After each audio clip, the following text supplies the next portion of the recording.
Hello everyone, welcome to our YouTube channel and welcome back to another video of Heredity and Evolution. Previous video में हम लोग सारी की terms कर चुके हैं, तो आज हम लोग करेंगे आगे का चैप्टर। उसमें देखेंगे कि मेंडल की क्या क्या कंट्रीब्यूशन है हेरिडिटी में। ठीक है, तो चलो स्टार्ट करते हैं विदाउट वेस्टिंग टाइम। सो सबसे पहले हु वॉज मेंडल। ठीक है, मेंडल कौन थे? ग्रिगोर जॉन मेंडल जो है उनको हम लोग जानते हैं फादर ऑफ जेनेटिक्स के नाम से। तो जेनेटिक्स हमारी साइंस की वो ब्रांच होती है जो जीन से रिलेटेड स्टडीज से डील करती है। तो उन्होंने सबसे पहली बार इनहेरिटेंस को स्टडी किया था, जो ट्रेड्स का इनहेरिटेंस होता है। इनहेरिटेंस का मतलब क्या है? एक जनरेशन से दूसरी जनरेशन में जाना। अब आप लोग बोलोगे कल तो बताया था प्रीवियस वीडियो में कि हेरिडिटी का मतलब होता है कि एक जनरेशन से दूसरी जनरेशन में ट्रांसफर होना। अब इनहेरिटेंस का भी मतलब यही होता है।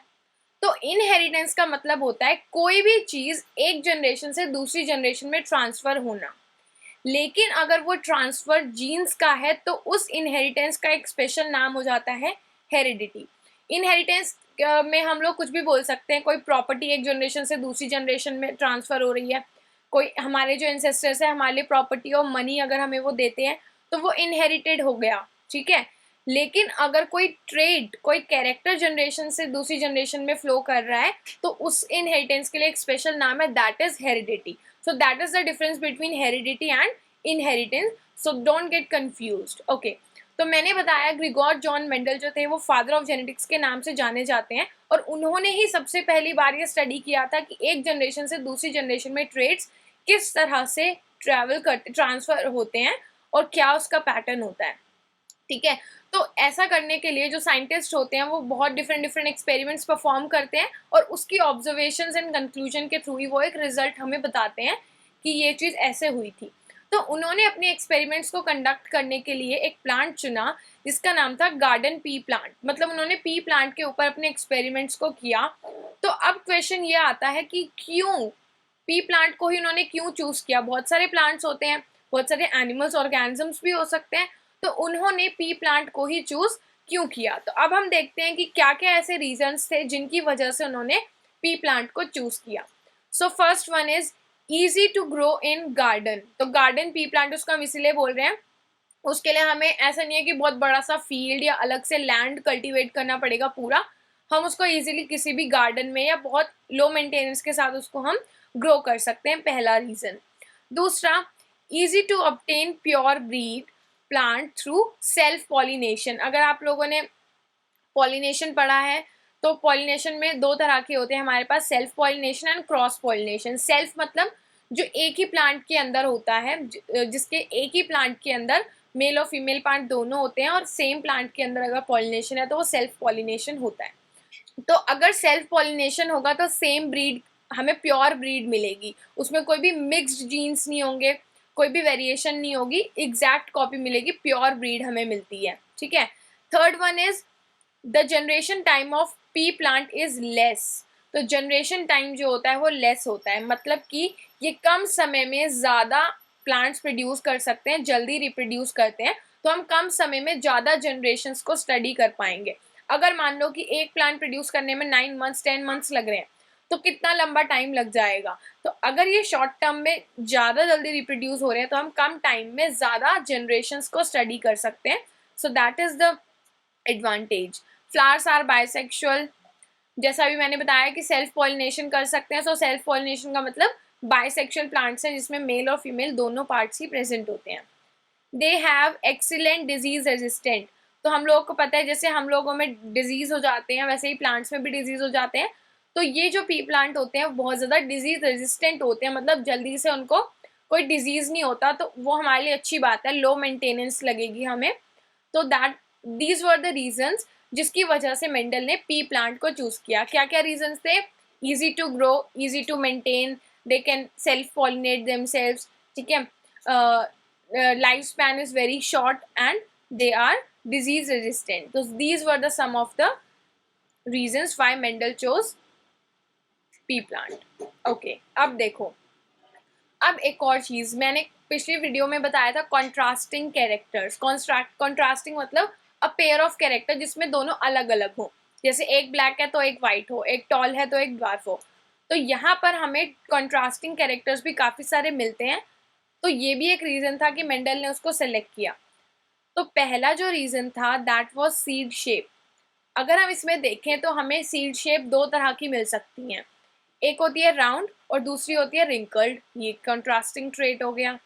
सीड कलर, सीड का कलर एक होता है yellow and green, so this was the contrasting trait. Flower colour violet and white. Pod shape full and constricted, full मतलब ये देख रहे हो ये फुल है और यहाँ पे क्या है, इसके जो अंदर पी है वो स्मॉल स्मॉल होंगे, है ना, तो इसीलिए ये इसकी जो शेप है कंस्ट्रिक्टेड, एकदम फुलर लुक नहीं दे रही है।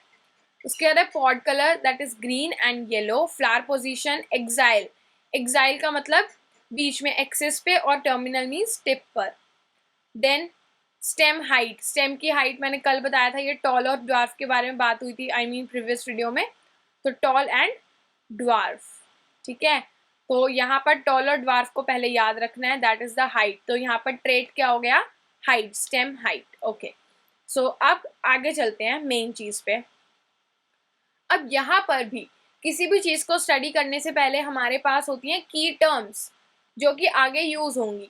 तो वो जो मैंने कल की टर्म्स बताई थी वो जनरली थी, लेकिन ये मेंडल के एक्सपेरिमेंट से रिलेटेड जो अभी मैं टर्म्स बताने जा रही हूँ ये भी बहुत इंपॉर्टेंट है हमारे लिए, ओके।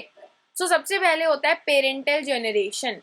पेरेंटल जनरेशन क्या होता है, नाम से ही इजीली अंडरस्टूड है कि पेरेंट वाली जो जनरेशन है, जो नए ऑफस्प्रिंग प्रोड्यूस करने वाले, that is the parental generation, ठीक है। जो भी दो प्लांट्स हमारे पास हैं या फिर जो भी बायसेक्सुअल प्लांट है जो नए ऑफस्प्रिंग प्रोड्यूस करने वाला है तो वो उसका पेरेंट होगा, तो वो जनरेशन पेरेंटल जनरेशन होती है। So next one is F1 generation. F1 generation का मतलब होता है फर्स्ट फिलियल जनरेशन। तो जब जो भी मैंने पेरेंट्स सेलेक्ट किए हैं, दो प्योर पेरेंट्स हैं, जैसे कि मैंने सेलेक्ट किया एक टॉल प्लांट और एक मैंने सेलेक्ट किया ड्वार्फ प्लांट, टॉल और ड्वार्फ। तो टॉल और ड्वार्फ जो पेरेंट्स हैं, क्योंकि वो ऑफस्प्रिंग प्रोड्यूस करने वाले हैं तो वो पेरेंटल जनरेशन हुई। तो टॉल और ड्वार्फ को जब मैं क्रॉस पॉलिनेशन करूंगी तो उसके बाद जो मेरे पास ऑफस्प्रिंग और जो जनरेशन आएगी वो फर्स्ट जनरेशन होगी, F1 जनरेशन होगी। तो देखो यहाँ पर यही लिखा है, प्लांट प्रोड्यूस्ड बाय, किससे प्रोड्यूस होंगे, cross pollination of parental generation. तो पेरेंटल जनरेशन में तुमने जो भी दो प्लांट्स लिए उनको क्रॉस पॉलिनेट कराओ और जो ऑफस्प्रिंग बनेंगे वो F1 जनरेशन होगी, ठीक है।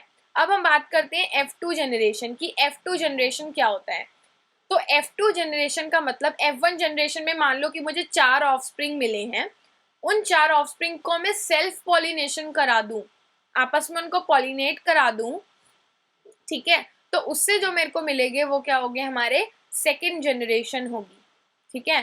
Plant produce by self pollination of plants produce by F1 generation, तो हमें मिल जाएगी सेकेंड फिलियल यानी कि F2 जनरेशन। जैसे कि मैं यहीं पर समझा देती हूँ कि यहाँ पर मैंने एक प्लांट लिया टॉल। जब हम लोग dihybrid monohybrid cross पढ़ेंगे तो हम देखेंगे टॉल लिया एक मैंने, एक लिया ड्वार्फ। तो क्योंकि ये ऑफस्प्रिंग प्रोड्यूस करने वाला है तो ये मेरी हो गई parental generation.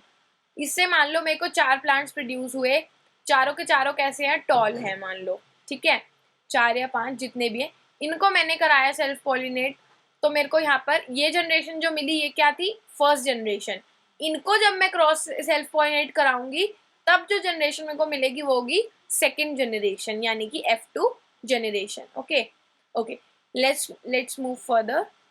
So third one is mono hybrid cross. Mono का मतलब क्या होता है, वन। हाइब्रिड मतलब जो दो के कॉम्बिनेशन से बनता है वो हाइब्रिड है। जैसे मैंने प्रीवियस में बताया था प्योर एंड हाइब्रिड, तो यहाँ पर मोनो हाइब्रिड है, mono means one.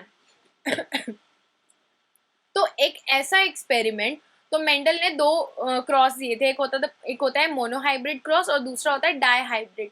Mono hybrid मतलब वन, तो ऐसा क्रॉस जिसके अंदर सिर्फ एक ही कैरेक्टर इंक्लूड होता है।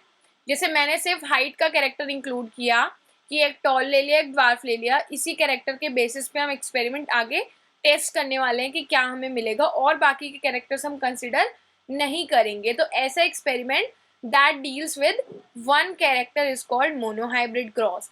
जैसे कि हाइट ऑफ द प्लांट मैंने कंसिडर कर ली, हाइट क्या है प्लांट की, या फिर मैंने colour of unripe pod, pot का कलर वायलेट है या ग्रीन है, जिस भी तरह का है, या फिर मैंने लिख दिया colour of the seed, type of seed, ठीक है, रिंकल्ड है, राउंड है, शेप क्या है। तो कोई भी एक कैरेक्टर जब भी हम लोग कंसिडर करते हैं किसी भी एक्सपेरिमेंट में, तो that is monohybrid cross.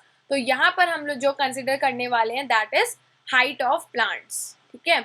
Okay, second one is dihybrid cross. Di means two, तो ऐसा एक्सपेरिमेंट जो डील करेगा टू कैरेक्टर्स से, मतलब एक ही साथ हम लोग वहां पर दो कैरेक्टर्स को कंसिडर करके उनको ऑब्जर्व करेंगे। तो यहाँ पर ये टाइपो से मिस्टेक है, तो वन की जगह यहाँ पर आएगा two character is called dihybrid cross, that is di. This is also a typing mistake, dihybrid cross. Okay, तो जैसे कि एग्जाम्पल है, मैंने कलर और शेप, किसी भी सीड का कलर और शेप, दो चीजों को कंसिडर किया है, दो चीजों के साथ डील करेगा एक्सपेरिमेंट, जैसे कि राउंड एंड येलो। तो यहाँ पर शेप क्या है, राउंड है और कलर है येलो, और दूसरा क्या है, शेप है रिंकल्ड एंड कलर है ग्रीन। तो एक समय पे दो ट्रेड्स के साथ जब डील कर रहा है तो डाई हाइब्रिड क्रॉस है, और एक ट्रेड के साथ डील कर रहा है तो दैट इज मोनोहाइब्रिड क्रॉस।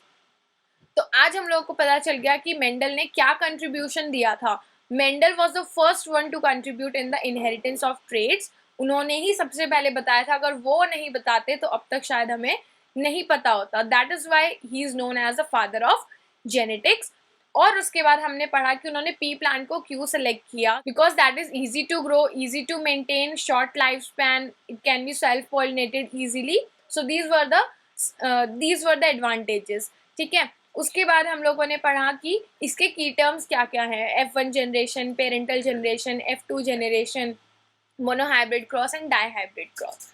अब हम लोगों को नेक्स्ट वीडियो में ये जो मोनोहाइब्रिड क्रॉस है और डाई हाइब्रिड क्रॉस है, ये दोनों बहुत इंपॉर्टेंट, इन दोनों में से एक क्वेश्चन ज़रूर आता है, और इसके ऊपर बेस्ड हमारे पास क्वेश्चन भी आता है, उसको थ्योरी टाइप में लिखना होता है, और इसके ऊपर बेस्ड मेंडल ने कुछ कंक्लूजन, कुछ लॉज दिए हैं जो कि हमें नेक्स्ट वीडियो में पढ़ना है।